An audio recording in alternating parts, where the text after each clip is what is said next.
반갑습니다. 산골의 아침. 오늘 말씀은 요한계시록 8장 13절과 9장 1절을 보겠습니다. 내가 또 보고 들으니 공중에 날아가는 독수리가 큰 소리로 이르되 땅에 사는 자들에게 화가 있으리니 이는 새 천사들이 부려야 할 나팔 소리가 남아 있음이로다 하더라.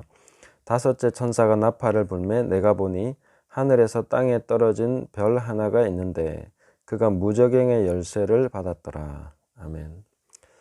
자, 오늘은 짧은 본문이지만 좀 해석이 복잡한 것 같습니다. 지난 시간에 제가 먼저 8장과 11장까지가 7번째 인의 내용이라고 말씀드렸습니다. 그 이유를 잠깐 한번 정리하고 넘어가겠습니다. 첫 번째로 보시면 7번째 인을 떼실 때에 하늘이 반 시간쯤 고요하다가 7천사가 7나팔을 받아서 불려고 예비를 합니다. 그래서 이 7나팔을 부는 내용 전체가 7인 안에 포함이 되어 있다고 보는 것이죠. 그리고 두 번째로 볼 수 있는 것은 내용상으로 이렇게 끊어짐이 없이 계속 연결이 되고 있다 하는 것을 볼 수가 있습니다. 10장 1절에 보시면 또 내가 또 보니 이렇게 연결이 되어 있죠. 그리고 세 번째 이유로서는 앞에 이제 8장 초반부에서 제단이 나옵니다. 이거는 향단이라고 봐야 되겠죠. 번제단이 아니라 향단입니다. 향단은 성막에서 기도를 상징하죠. 그래서 성도들의 기도가 향단으로, 그 향으로서 하나님 앞에 올라가는데, 이제 11장 마지막 부분에서 보면은 이 향단이 향단 바로 뒤가 지성소거든요.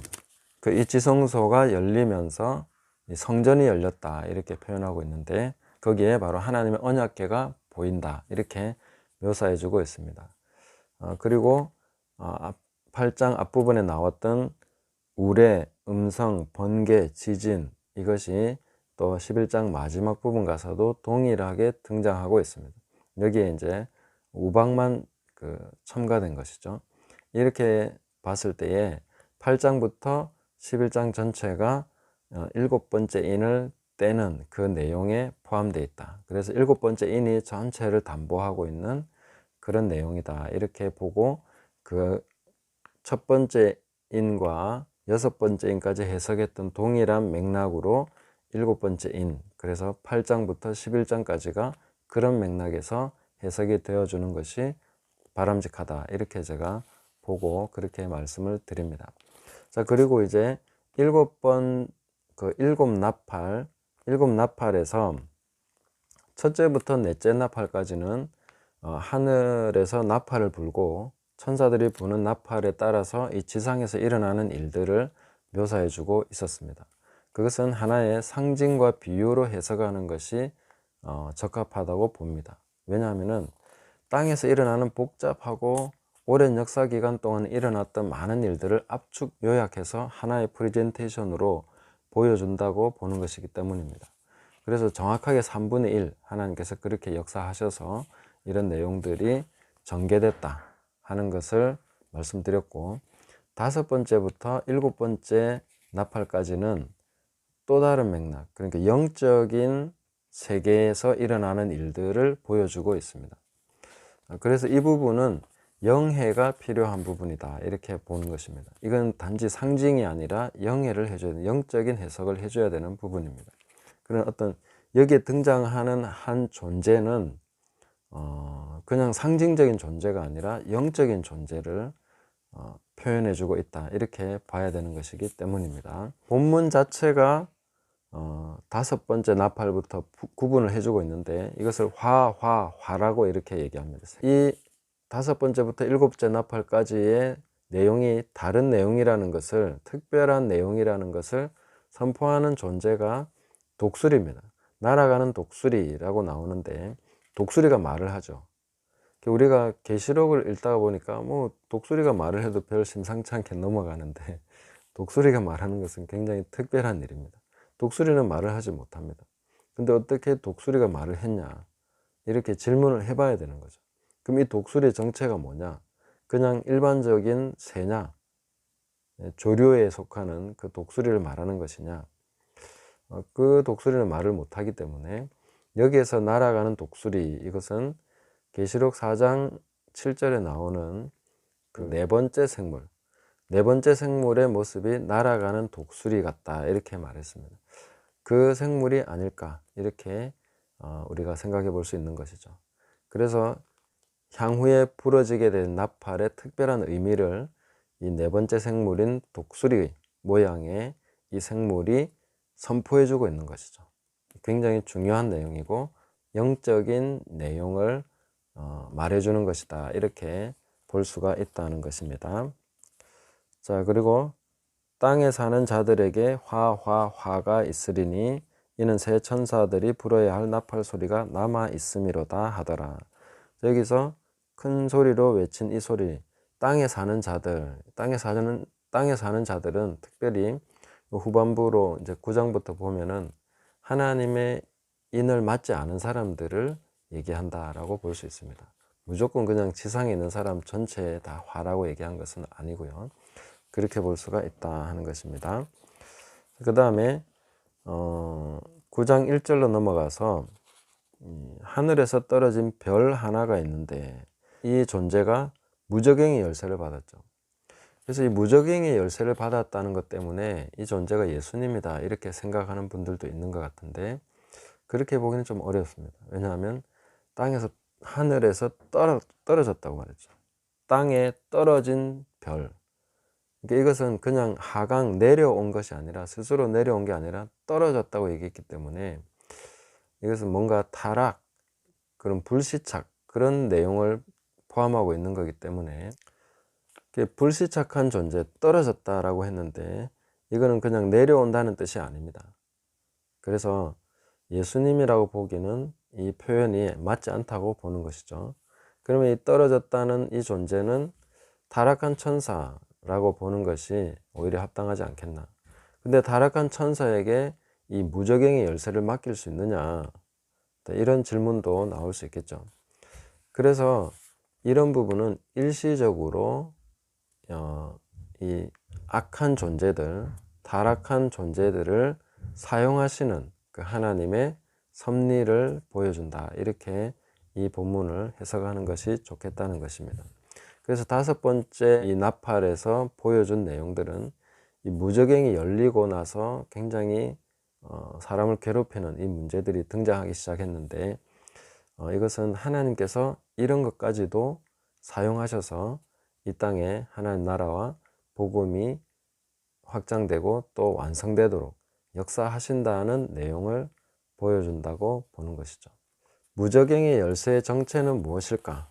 이것도 우리가 살펴봐야 되겠죠.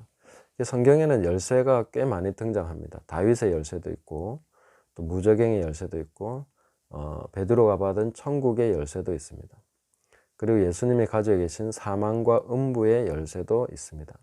그리고 나중에 보면 20장에 넘어가서 보면 이 천사가 무저갱의 열쇠를 가지고 내려와서 이제 그건 잠그는 열쇠, 이렇게 있습니다.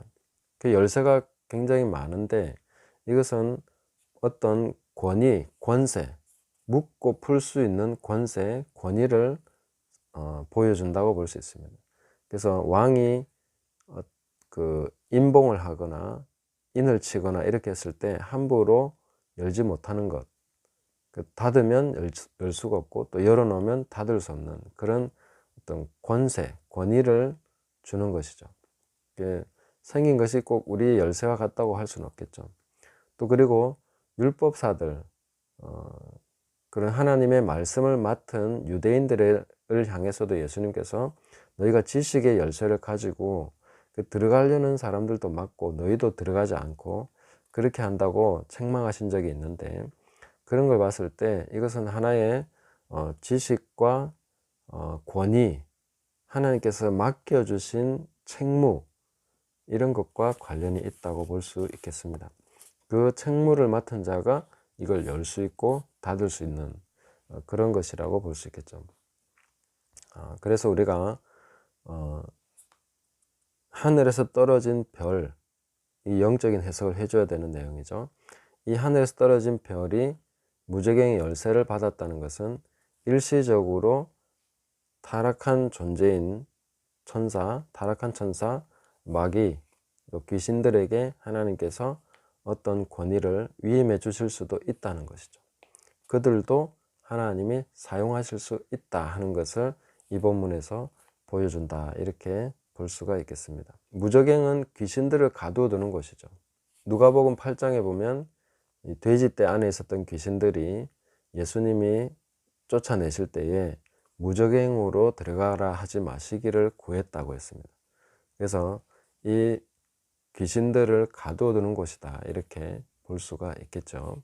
굉장히 깊은 곳이고, 이 장소가 어디냐 하는 것은 우리가 어쨌든 밑에 있다, 위에 있는 것은 아니고 아래에 있다, 이렇게 보시면 되겠습니다. 우리가 보다 더 확실하게 인지해야 되는 것은 무저갱의 위치보다는 무저갱을 닫고 여는 권세를 누가 가지고 있느냐, 그것은 하나님이 모든 것을 통제하고 계신다 하는 것을 우리가 확실하게 인지를 해야 되겠습니다. 그래서 이 세상에 일어나는 수많은 불합리함, 여러 악한 일들, 무저갱으로부터 나온 그런 것들이 존재하고 있죠. 지금도 역사하고 있는 그런 존재들이 있다고 볼 수 있습니다. 이런 것에 대해서 우리가 하나님이 역사하지 않아서가 아니고 하나님이 실패해서가 아니라 이 모든 것이 다 하나님의 손 안에 있는 것이고 하나님의 허락 하에 있는 것이다. 하나님의 통제 안에 이 모든 것을 하나님께서 주관하고 계신다 하는 것을 우리가 믿을 수 있겠다 하는 것입니다. 이 세상에 일어나는 많은 불합리함과 악한 일들, 이런 고통스러운 일들이 하나님이 실패해서가 아니라 이 모든 것이 하나님의 손 안에 있고 하나님의 통제 안에 있고 섭리 안에 있다는 것을 우리가 확실하게 인지하고 살아야 되겠습니다.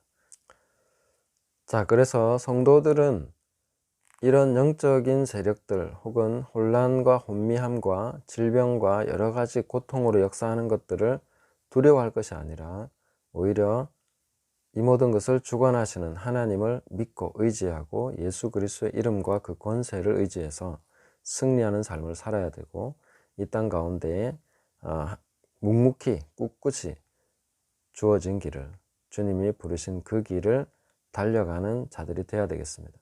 그 길을 달려갈 때 사실상 우리를 막을 수 있는 것은 아무것도 없습니다. 무저갱의 사자들이 할 수 있는 것은 하나님의 인침을 받지 못한 사람들에게 역사하는 것 뿐입니다.